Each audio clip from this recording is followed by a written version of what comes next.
DJ, how was your 3-day court-mandated stay at that anger management retreat? Oh, it was just so wonderful. I just learned so much about mindfulness through meditation and just really being present in my own body. I gave myself a 3-day long orgasm without touching myself. And welcome back to episode 22 of Crips and Corks. I'm your host, DJ, who has never actually been sent to court mandated anything in his life, here with my co host, Paul, as usual. I had to. I saw that in a movie and Diane Keaton said that about giving herself a 3-day long orgasm without touching herself, and I thought it was so funny. Wait, what movie is that? It's called The Big Wedding. The Big Wedding? Yes. Is it like a sequel of like My Big Fat Greek Wedding or no? No, it's actually a really funny movie, and it's about this divorced couple who are pretending to still be married because their adopted son's very Catholic mother is coming to his wedding. And it's basically about how this upcoming wedding is like tearing the family apart. Oh, okay. Because big events like that can really, really just fuck your life up. Right. I've never been close to anyone who has had a big wedding or really been a part of a wedding or anything like that. I've been a part of funerals, but weddings, no. I know plenty about funerals. I go hang out at them for fun and to pick up men. Right. The family reunions just got kind of tired. If everyone's dying, I guess so. Oh, Paul, how are you this week? My week was good. I did have a little bit of a scare this week. So I was laying in bed, right? Yeah. And I opened up my email and I get a notification that I signed up for the Washington Post. Oh. And I was like, okay, this has to be fake. There is no way I would sign up for the Washington Post. Turns out it was our business email and DJ signed up. I signed up to read one article. And I just think it's so funny that I thought it was more real that someone hacked me to access the Washington Post than I would actually read the Washington Post. That's actually really hilarious. It was, yeah, because honestly, I don't read newspapers or anything. Maybe I should, maybe I shouldn't just get my news off the internet or whatever, but... No, you shouldn't. I always yell at my grandmother for doing that. I'll see her scrolling through Facebook, and then she's reading an article, and I go, what are you reading? Just because, her and my grandfather are old, and I don't want them to, fall down a QAnon hole. Right, it's so easy for older people to just fall down the hole. Exactly, and already, my grandfather does it sometimes. He'll see clickbait, and he's like, Did you see that Taylor Swift is part of the Illuminati? And I'm like, Paps, that's clickbait. Right now there's a thing going around that they're trying to make Taylor Swift a head on Mount Rushmore to piss people off. And I think that's so funny. But there's some conservative out there that's like, the liberals are going too far, the Taylor Swift fans are going too far. Well, actually, the one specifically, my grandfather went did you know Taylor Swift's gonna sing the national anthem at the Super Bowl because her boyfriend's gonna be there? Right. And I actually repeated that one to you, and you were like, no, it's Reba. Where did you hear that? Right. It just goes to show you, how fast misinformation can spread. Oh my gosh, yeah, because, I could tell you, Paul, I made chocolate chip cookies today. Right. No one cares. But if I tell you, I pushed a kid down a manhole... Suddenly, DJ's a child abuser. Suddenly, I'm the problem. Oh, so I'm the problem. How was your week, DJ? It was fine. We had work people come to our house on Wednesday, so it was very stressful trying to do research and pack up things that are fragile, that can't get damaged while you're having work done, and get them moved out while researching. Why are you smirking at me? Just keep going. You'll see later. Oh, Jesus. So that was stressful, and when you all listen to this, it's a Saturday, But right now, because me and Paul both have upcoming travels, we're recording back-to-back to keep through. So not only was I packing things and researching one episode, I was packing things and researching 2 episodes. I know. And I was, like, going insane. And my grandparents were going insane because part of my research is if I think something's interesting or funny, I try to run it back one of them first. Mm-hmm. And I was, like, going to them, and I was like, fun fact, and then like 5 minutes later I'm coming in, fun fact about something totally unrelated, and my grandmother's like, you've gone off the deep end, haven't you? Oh my gosh. No. You're not wrong, Rose, you're not wrong. Now, for those at home that don't know, DJ really is like a research workhorse. He's the one who does all the research for the podcast. He really be putting in the work and during the day. And I pick all the pictures. Yes, he puts But in if you the don't work. like the pictures from the Instagram, Paul did it. Right. No, and I very much appreciate DJ for that. He is the workhorse of the podcast. No, we're both workhorses. We just you do all the editing, and you definitely spearhead like a lot of our social media content. Yeah, I do edit. Yeah. And you do the TikToks. Yeah, we each have our little niche. Yes, but we do. I feel like the research is harder, so I just wanted to take this moment and say I appreciate it. I love reading and like learning things, so I love it. And with that, are you ready to drink? No.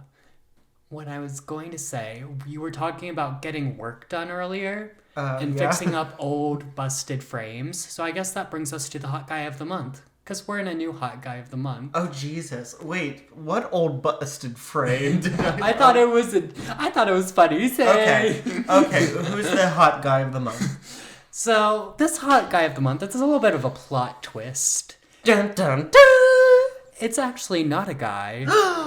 It's dun, dun, dun. a hot girl of the month. Dun, dun, dun. And it is none other than Tara Yummy. Yum, yum.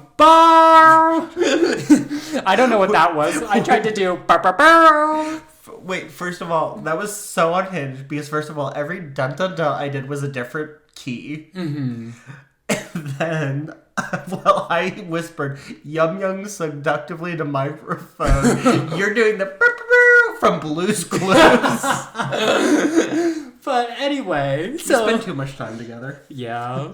This month, we're all about that yummy mindset. Yum, yum. If you don't know about Tara Yummy, she is the scene queen of the internet. She's an icon. She's a legend. She's hot. She's fun. And, you know, living in the Tara Yummy mindset is really just like knowing about you're that bitch, you're that girl, you're an icon, you're a legend, and you're hot.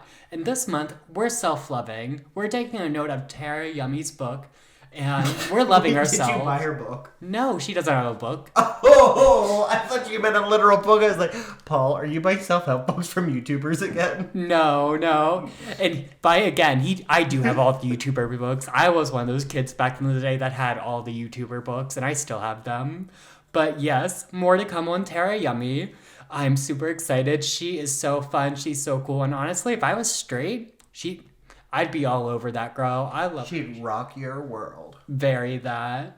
And on that note, why don't we pour a good old beverage? All right. Today we have from Gaia Wines, Notios, a Agiorgitico Syra, which I know one of our listeners pointed out that I always mispronounce that, and I forgot to look up how to pronounce it before we did it. What can you do, you know? Shiraz. That's a good drag name. There's a famous drag queen named, she was the Lady Chablis, which is another type of wine. That's cool, I like it. It is a red dry wine. There's no description. It had a really neat description when I was picking it up. But it's from Greece. Okay, a Greek and wine. And actually, it is a Greek wine. And it's a Syra, and I will tell you why later. Okay, period. It's a crack, not a pop. Oh, she dry.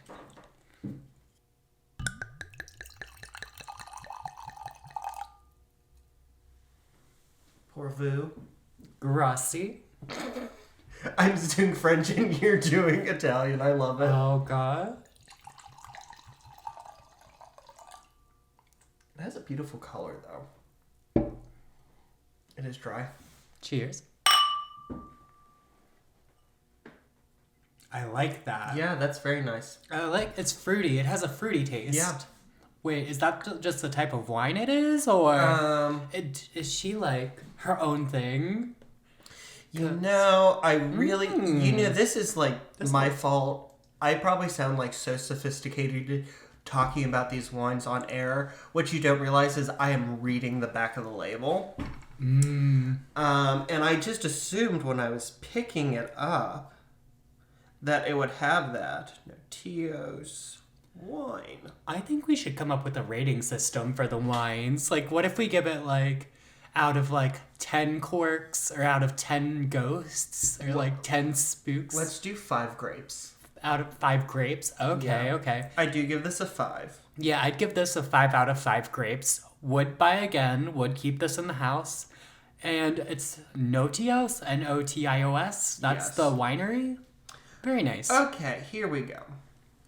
Oh, it's an Agorgitito Tico in Syra.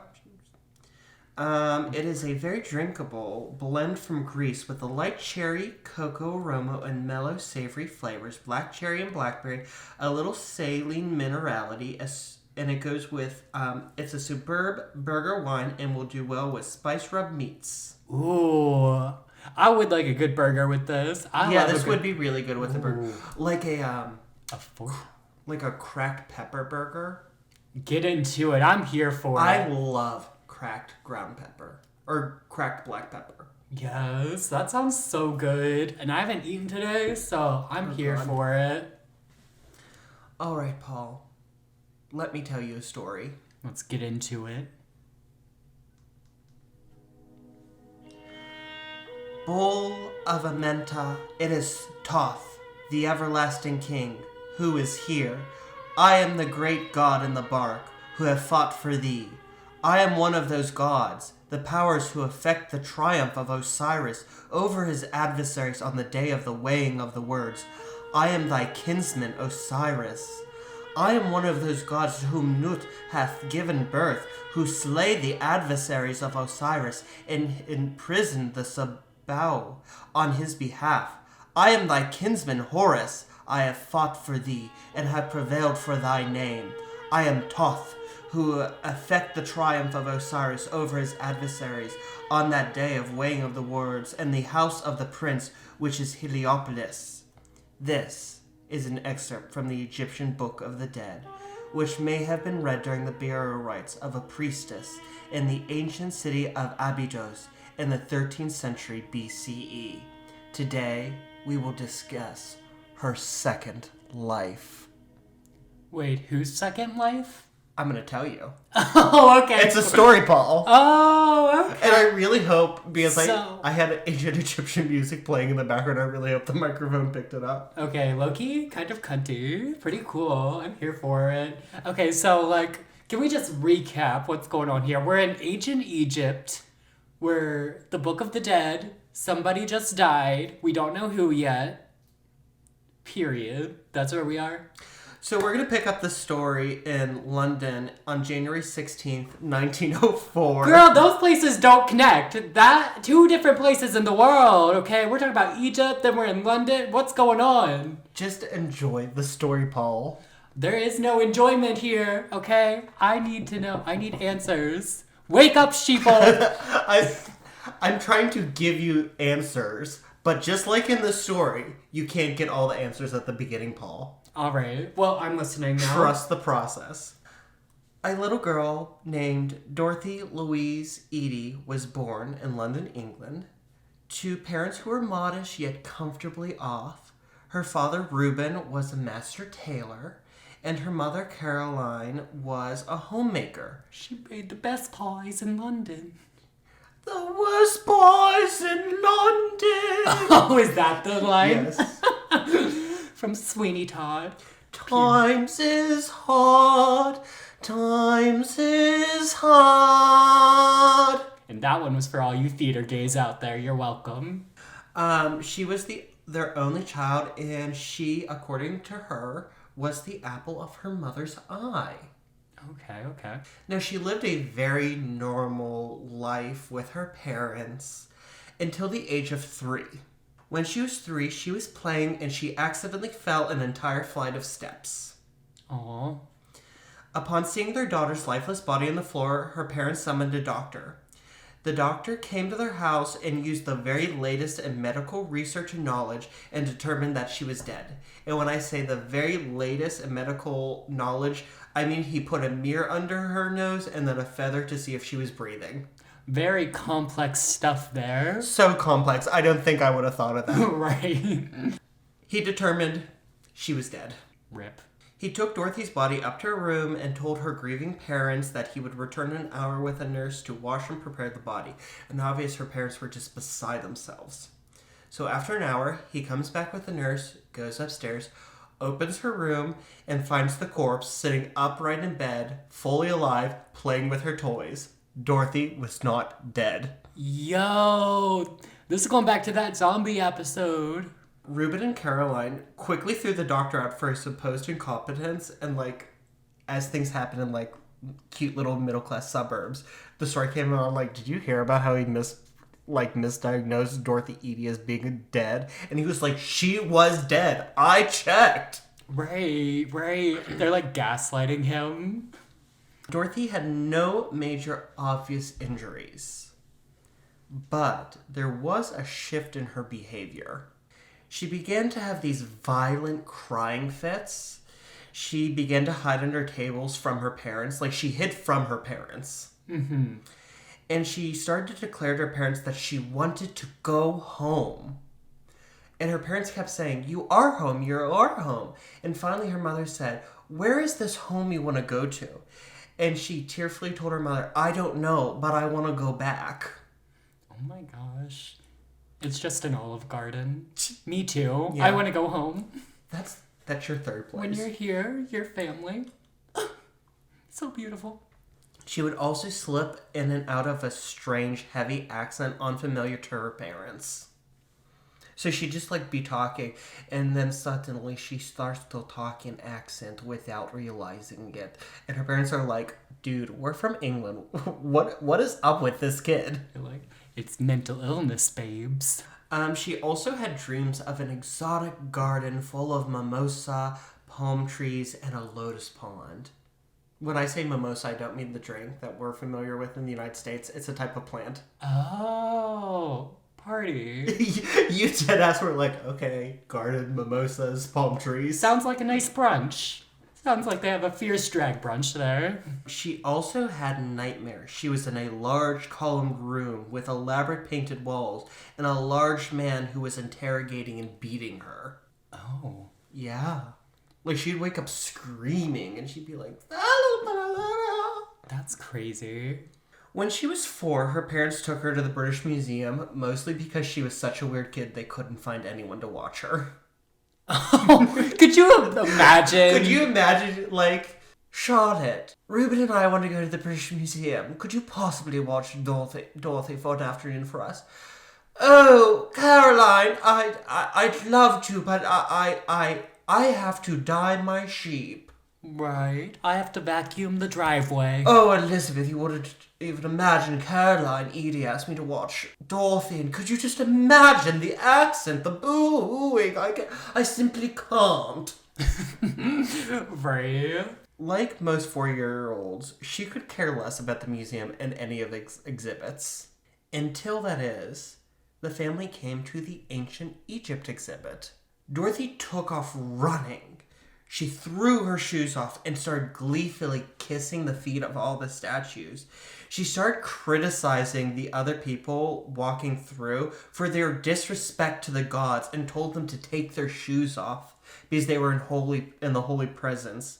And then she came to a sarcophagus containing a mummy, and she sat down with her nose almost pressed up against the glass and just sat there as if she was in her trance.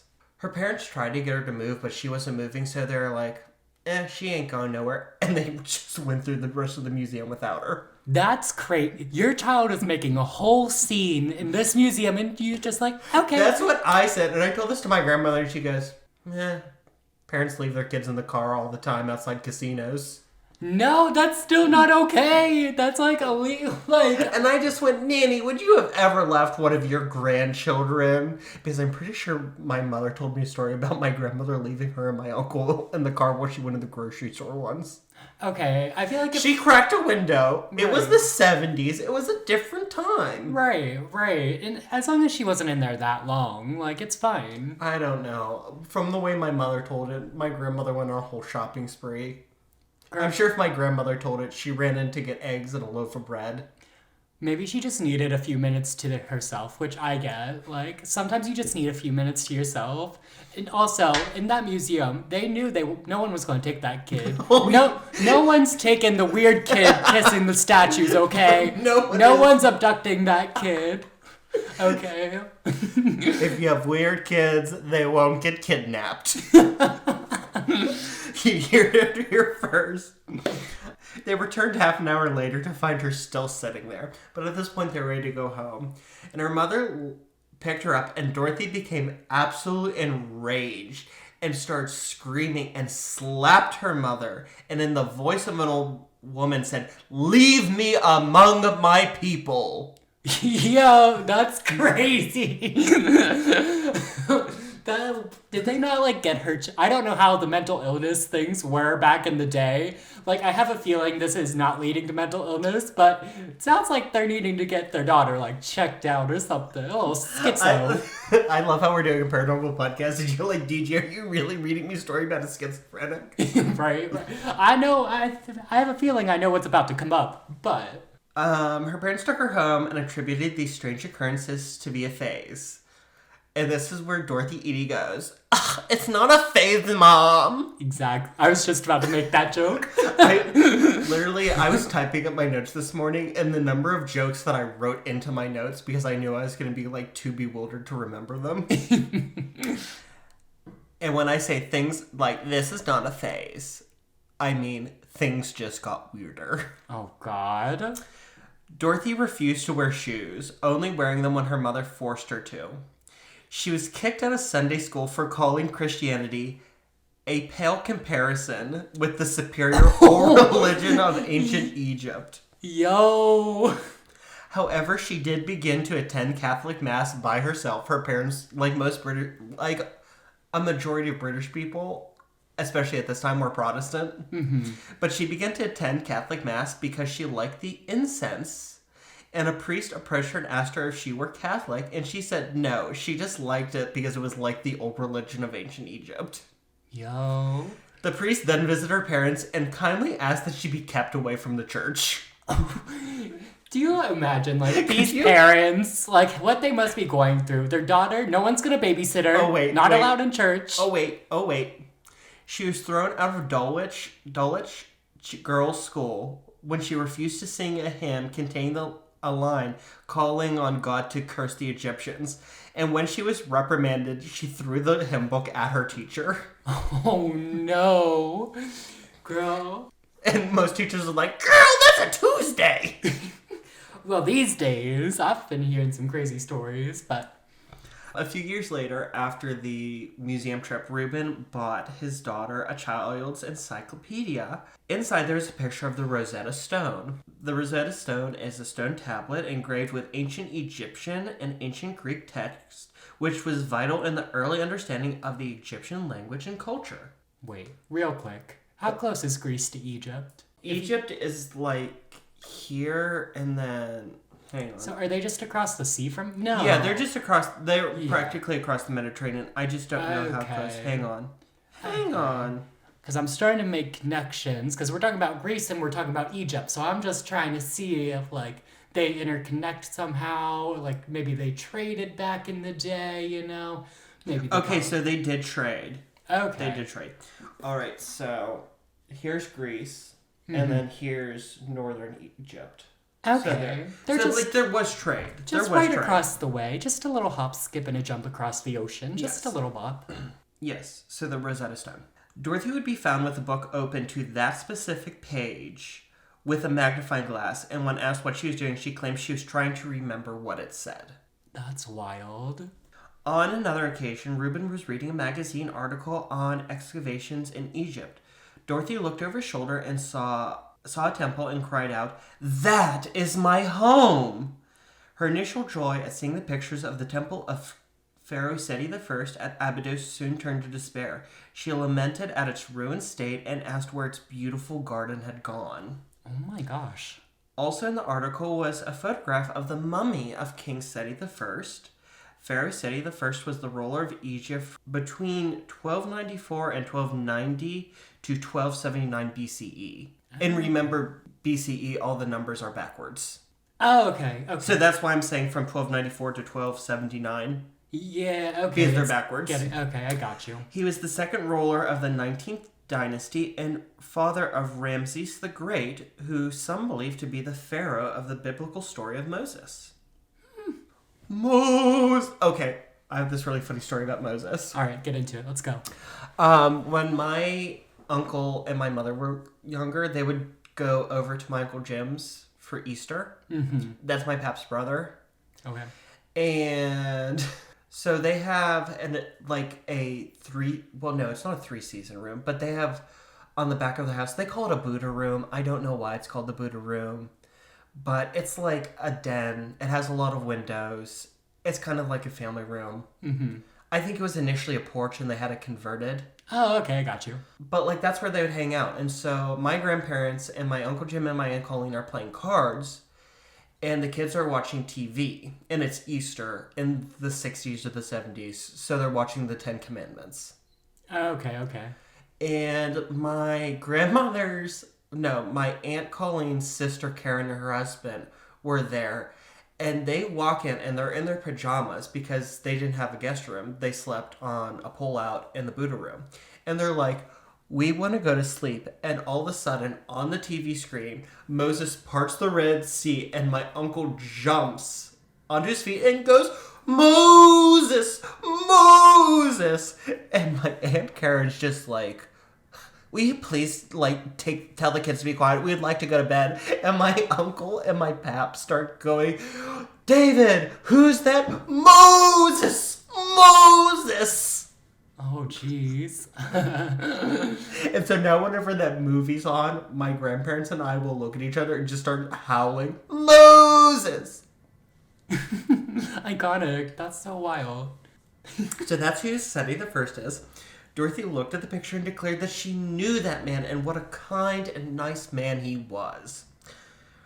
By this point, because we're a couple years on, her father had enough and started shouting at her that was not her home. She did not know what it should have looked like, and she never met the pharaoh. And no, he was probably not a nice man, but an evil one. Oh, okay. So remember, this is biblical pharaoh, mm-hmm. or at least this is the pharaoh that enslaved the Jews. Yeah, I guess he was no Moses. No, this was the pharaoh who adopted Moses, mm-hmm. and then Hebrew slaves. Period. Okay. But Dorothy was undeterred by her father's angry rant. She would often skip school and would go to the British Museum instead. During her visits, she attracted the attention of Sir E.A. Wallace Budge, an early notable Egyptologist. Budge was charmed by her enthusiasm for Egypt and agreed to teach her how to read and write in hieroglyphics. Dorothy proved to be a brilliant student at this, and Budge marveled at how quickly she was at picking up, and she remarked, "I knew it all before, it's all coming back to me. When you touch me like this, when I touch you like that, it was all so long ago, but it's all coming back to me now." I started cracking there because I forgot the notes. However, World War I stopped her visits to the museum as the artifacts were packed into storage for safekeeping amid the threat of air raids. Dorothy herself nearly escaped a bombing. At that point, her and her mother left London and moved to Sussex to stay with her grandmother for the rest of the war. While there, she had a dream in which the mummy of Sety I visited her. At the age of 16, Dorothy left school, never having enjoyed it. She began to... At this point, her parents were extremely disturbed by her behaviors and obsession with ancient Egypt and had her institutionalized several times. That's what you Sorry, did back in the day. You didn't address mental health problems. You just I'm left them away. surprised it took them this long. Right. I think, like, if she was not an only kid, it would have happened a long time before. Right. It is kind of sad, though, back in the day. They didn't really try to help people. They just locked them away. That's really sad. But each time she was released with no diagnosis of any mental illness, instability, or abnormality, it was declared to be a perfectly normal, well-adjusted girl. She just likes Egypt. What can you do? So she began to travel around England with her parents as her father began to study the cinema industry. She delighted in visiting the libraries of each town they stopped in and seeing what books on ancient Egypt they had to see if she could learn something new. She would also visit archaeological sites such as at Stonehenge, where she found Egyptian mummy and scarab beads, which it has been noted that these Egyptian beads and artifacts have been found at Stonehenge and other archaeological sites in England.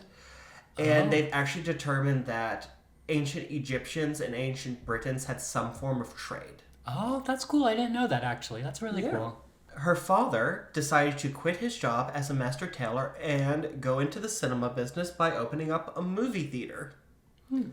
He did this very early on, like right at the end of World War I, which was the beginning of the 20s when movies really started to take off. Okay. So they went from being comfortable to being a little affluent. Good for them. Get up in the gig. Dorothy had no interest in the cinema business, however, despite the fact that she would sometimes sing in the theater. Yeah. Like on Sundays when they weren't showing movies, she would like do a little concert. So she instead joined the Plymouth Art School, going part-time. At the age of 27, Dorothy moved to London and took a job for an Egyptian public relations magazine, writing articles about why people should either visit or move to Egypt. She also wrote articles and drew cartoons in support of an independent Egypt, which was then a British satellite state. Oh, okay. So at one point, Britain was in control of Egypt. So after Napoleon, it was a colony, and then around the 20s, it became independent. Air quotes around independent. But the government was supported by Britain. Oh, okay. I see what you're saying. So, like, they had a king of their own, and they had, like, their own army and stuff, but it was all supported by London. Okay, cool. During this time, she met a man named Imam Abdel Meguid, an Egyptian student, and the two began a correspondence when he returned home to Egypt. She just needs to go to Egypt already. Like, girl, you like it so much, just go. In 1931, Imam proposed and she accepted and moved to Egypt to marry him. I beat you too. You beat literally one bullet point ahead. Upon arriving in Egypt, she removed her shoes, knelt down, and kissed the ground and cried that she had returned home at last. Aww. However, her marriage was not the easiest. Her husband's family did nickname her Bulbul, which is Egyptian for nightingale, most likely because she had a lovely singing voice, but thought she was pretty odd. Right. Her husband and his family were well-to-do and lived in an affluent suburb of Cairo among many British people. Remember, this is a British satellite state. And, like, the interwar period was just full of, like, travel was easier. And so, like, British people would, like, move to a colony. Because, like, you could be, like, middle class in London and nobody would care. Or you could be upper middle class in London and no one would care. But if you were upper middle class in this smaller British community, it was like, oh, look, it's Cynthia Dyson. You know her husband. He's a lawyer. Girl. So she was like a big fish in a small pond, basically. So it's like the British people in Cairo, they're big fish in a little pond. Whereas if they were in London, they'd be a little fish in a big ocean. Yeah, exactly. Yeah, exactly. However, Bulbul hated it. And that's the ugliest fucking name. I'm so sorry. If someone called me that, I would be... No, we're changing that. I think I'm butchering it. It doesn't sound cute. Dorothy hated it. And the British people who lived there and wished to live in the old district with the quote-unquote real Egyptians. Dang. She dragged her in-laws for filth. Jesus. That's rough. Her dreams and out-of-body experiences continued. Could you imagine, like, waking up and looking at your husband? I dreamt last night that a man was beating me. It was kind of hot. You want to do it again? I'm sorry. But during this time, she did give birth to a son who she insisted be named Sety. Sety, okay. Like the Pharaoh. Yes. Party. See, I remember things sometimes. It was during this time that she discovered who she was. Ooh, I'm ready for this. You've been, like, since the intro, you're like, finally. Watch, she's like Cleopatra or something. She began to experience nighttime visitations from an entity named Hor-Ra, who she thought was the spirit of Sety. That is the pharaoh, not her son. Mm-hmm. She would feel gently shaken awake and then be drawn to her writing desk, where in the morning she would find a note written by herself in cursive hieroglyphics. She actually said that, like, the way these would happen, she would think it was a dream if it were not for the note sitting on her writing desk in the morning. Hor-Ra would visit her periodically over the course of a year, imparting short messages that were either a single sentence to just a few sentences long. Later in life, she would, like, complain. She was like, he really took his time about it. He would come and he would tell me one sentence and wouldn't visit me again for 2 weeks. At the end of the year, Dorothy took the 70 pages with the messages and worked to put them in order to reveal her story. Oh. Are you ready to hear that story? I'm ready. Let's get into it. She was born to a soldier and a vegetable seller in the city of Abydos in the early 1200s BCE. Her mother named her Bentrashit, meaning harp of joy.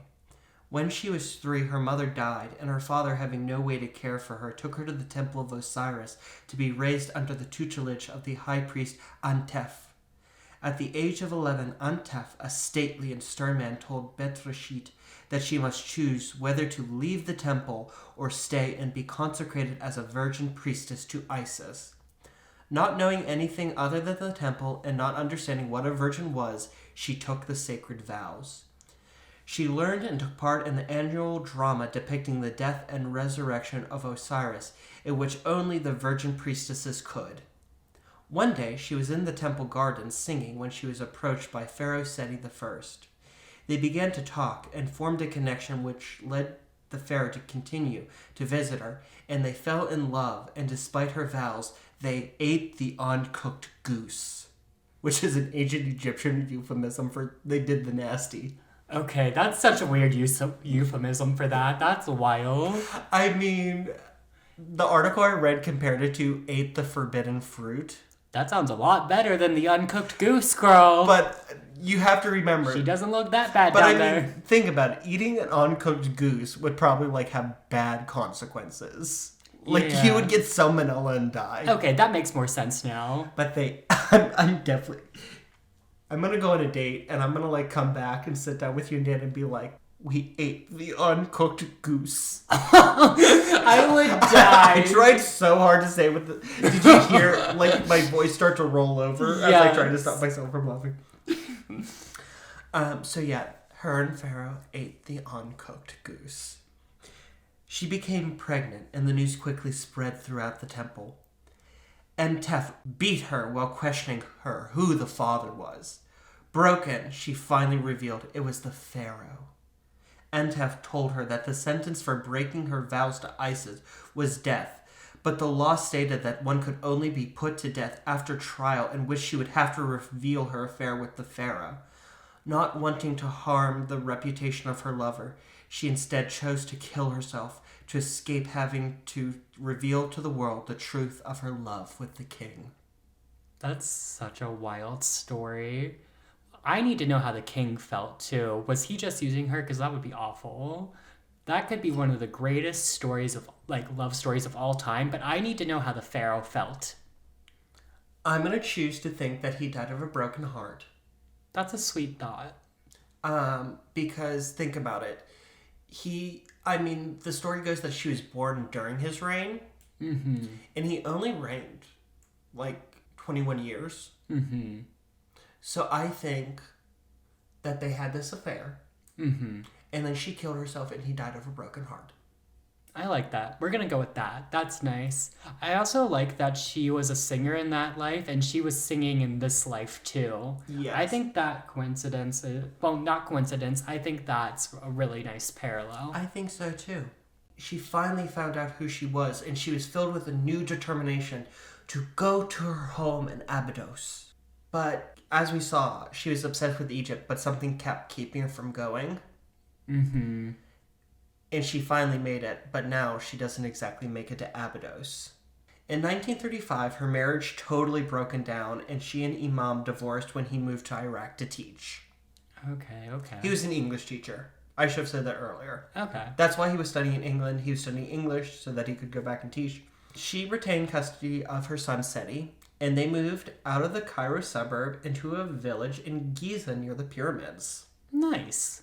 There she met Salim Hassan, an archaeologist with the Department of Antiquities, who employed her as his secretary and draftswoman.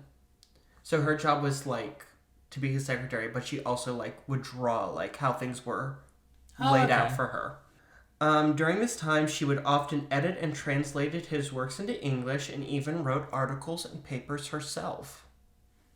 Educated, we're here for it. She was so helpful that Hassan made special mention in his thanks to her in his 10-volume work on his excavations at Giza. He wrote 10 books, and in all of them, he made special mention with gratitude to her. Dang, she must have really did a lot for him then. After Hassan's death, she began working with Ahmed Fakhri at Dashur. From these two great Egyptologists, she learned the practices of archaeology while she helped them with her expertise of hieroglyphs and drawing. Mm-hmm. She also began to practice ancient Egyptian religion, making offerings and prayers at the Sphinx and sometimes spending the night in the Great Pyramids. You can do that? I mean, you could in the 30s. That would have been cool. Despite this, she had a lot of respect for other religions, going to spend Christmas with Christians and Ramadan with Muslims. We stand, coexist, let's go.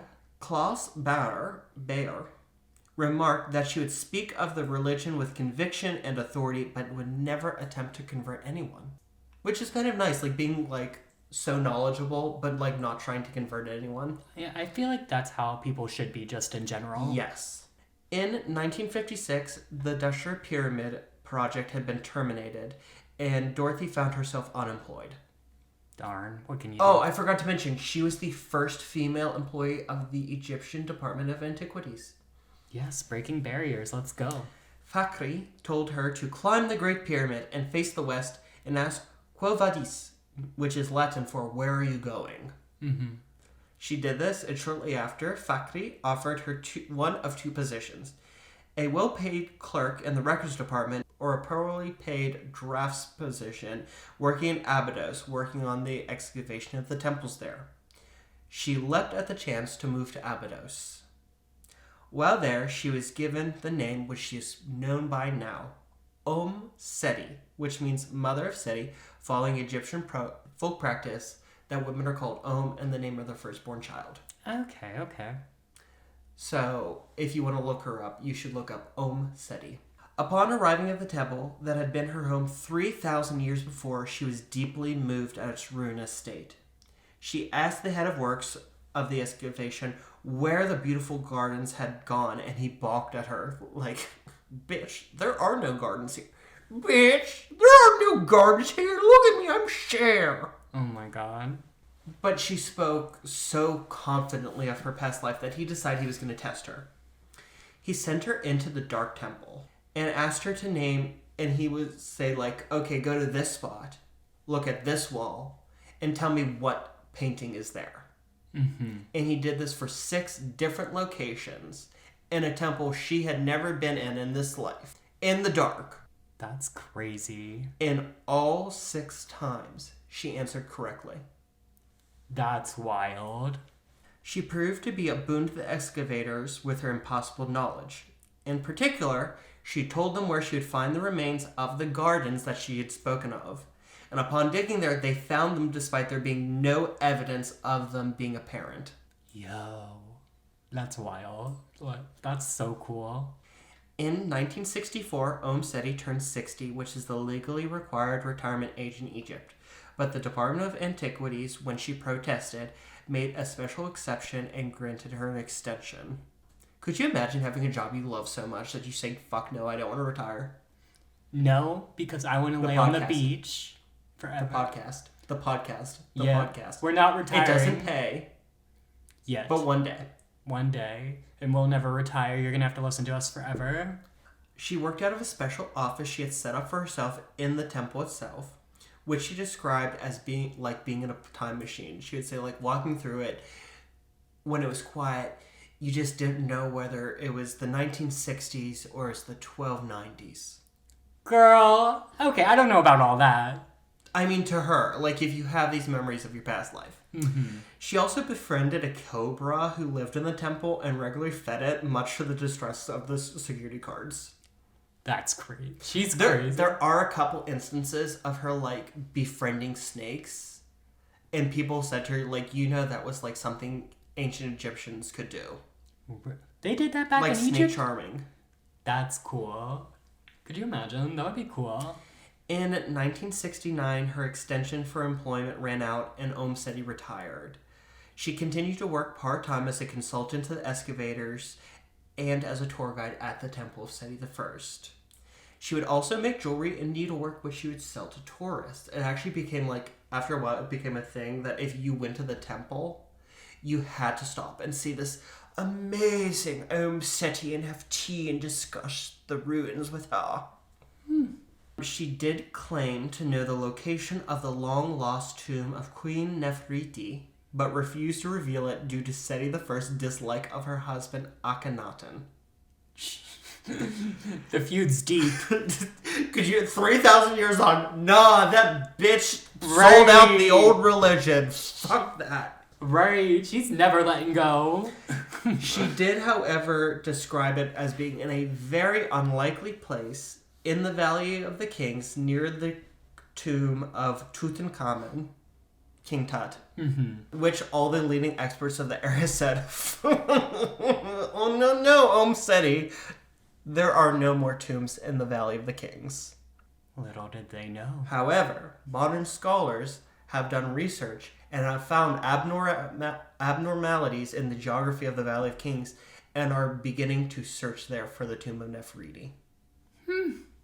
In 1972, she suffered a heart attack and moved into a one-room mud brick hut attached to the home of Ahmed Soleiman, the son of a former keeper of the temple. She recorded in her diary that on her first night there, the ghost of Seti I came and consecrated the home against evil for her. And she had a special niche with a statue of Isis and Osiris where she would do her prayers. In 1979, she was featured in a Canadian documentary, The Last Pharaoh, The Search for Akhenaten. In 1980, Julia Cave and a team of BBC filmmakers interviewed her extensively for a film about her, which was called Omm Sety and Her Egypt. In 1981, she was also featured in the National Geographic documentary Egypt, Quest for Eternity, which focused on Ramses II, whom she claimed to know as a teenager. Filming coincided with her 75th birthday party, which was filmed. The filmmakers carried her to the Temple of Seti for filming as she was too in pain and weak to do so. This was her last time visiting the temple that had been her sacred and safe place, her long sought-after home, and the place where she served as a priestess 3,000 years ago. Omm Sety prepared for herself an underground tomb behind a false door, much like those of the ancient Egyptians, as neither Muslims or Christian cemeteries would allow a heathen like her to be buried in them. Dear God. Jeez. Omm Sety said in one of her last interviews, "Death holds no terror for me. I'll just do my best to get through the judgment. I'm going to come before Osiris, who will probably give me a few dirty looks because I know I've committed some things I shouldn't have." Haven't we all? Omm Sety died on April 16th, 1981, the day after receiving news that she had been inducted into the Fellowship of Isis. The Egyptian Health Department, however, would not allow her to be buried in the tomb she had lovingly and painstakingly prepared, according to her beliefs, and instead buried her in an unmarked grave outside a Coptic cemetery. We can only hope that she did pass through the judgment and is reunited with her beloved Seti in the afterlife. Aww. I wonder, Seti probably reincarnated too, I feel like. We don't know where. He probably didn't have memories or anything, but I'd like to think... but how's his ghost coming to her then? Oh, that's true. So maybe he didn't reincarnate then. That's true. Or maybe his reincarnation was different, like at a different time. Yeah, that's true too. It was a lot of years. I just love this story. It's a nice, like, love story. It's a very nice love story, and I love the stories of, there should be a garden here. What the fuck? Just dig. You'll find a garden. Fine, Omm Sety. Holy fuck, there's a garden here. Right. Just the thing she says, like, how? I love past life stories like that. I think past lives are so interesting. And, like, if I had, like, more time, I would have, like, done more quotes from her. Because, like, she was just, like, a spunky old lady. Mm-hmm. Like, the way she would, like, that last quote, like, Osiris will probably give me a few dirty looks because I know I've committed some things I shouldn't have. It's very tongue-in-cheek. Like, oh, I know I should have done some things. Osiris is going to give me a couple dirty looks. Right. Hey, and why not? Hey, like, if you already, like, know, like, oh, I've already died before. Hey, girl, live your life how you want. When you don't have that fear and stuff instilled you, like, I feel like you're more able to just, like, live your life without fear and do the things you want. And I think that's so freaking cool. And, like, that's how I wish I could live my life more. And, like, how I wish, like, people could just live their lives more, just, like, free, without fear, things like that. But so I picked this story because last week, while we were talking about the White House, I talked about how I think in my last life I was Jacqueline Kennedy. Mm-hmm. So I thought that it would be fun to do a reincarnation story. Okay. Cute little tie-in. And the reason why I picked this Greek wine, the ancient Egyptians and the Greeks traded, and actually, like, the last dynasty of pharaohs, the Ptolemaic dynasty, was actually Greek. Oh, I didn't know that. Okay. Not Seti's dynasty, but, like, the last dynasty. Mm-hmm. And also, this is a Syra, and I tried to find an Egyptian wine. Mm-hmm. It does exist. However, super expensive, and I couldn't get it. It's like $130 a bottle. Gee, for Egyptian wine? Can they even grow grapes there? It's the desert. I mean, that's why it's so expensive. Like, you could only grow them on the banks of the Nile. Oh, okay. That's pretty iconic. I'd love to try that. The Nile is a river in Egypt. Your husband is gay. Rip Wendy Williams, who got a bad health diagnosis this week. Yeah. But I did read ancient Egyptians did drink wine. They drank red wine. Oh. And because of its resemblance to blood, it often had a lot of significant meaning, and they often made Syra wine. Okay. So that's why I picked this one, because it's geographically comes from the closest that I could get to Egypt in terms of a wine that an ancient Egyptian would actually drink. Very nice. Very cool. Well, it's a good wine, and I imagine that wine from the banks of Egypt is even better. I'm sure. One day we'll splurge and we'll get it, and I'm sure it's going to be If I find great. another really neato Egyptian story, I will. Period. Paul, I've got a question for you. I'm ready for it. Smash or pass? Brendan Fraser in The Mummy. Brendan Fraser in The Mummy. Oh, smash. Oh, for yes. sure. He was so... Big smash. Him in that movie? Oh my god. Oh my god. Everyone in that movie. I don't think there's a single person in that movie I wouldn't smash. Right, everyone was so pretty. The Mummy, smash. A great movie in general, one of the classics. If you haven't seen that Iconic. movie, catch up. Go watch The Mummy. It was everything. Oh, just such a good movie. I love this story. Right, it was so good. Oh my gosh, I love good love stories like that. There's a Broadway play kind of like that called Aida, I think.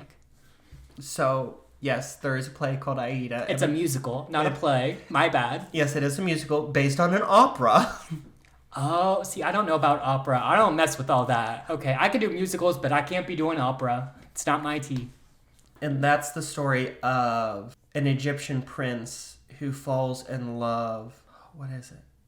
He falls in love with the slave girl, I think. No, she's a princess of, I want to say, I can't, I think it's Nairobi. Hang on, I'm going to look it up real quick. Well, either way, the moral of that story is they fall in love, not supposed to be together, they get buried together. In the last scene of the play, they get reincarnated, and they live happily ever after getting buried together.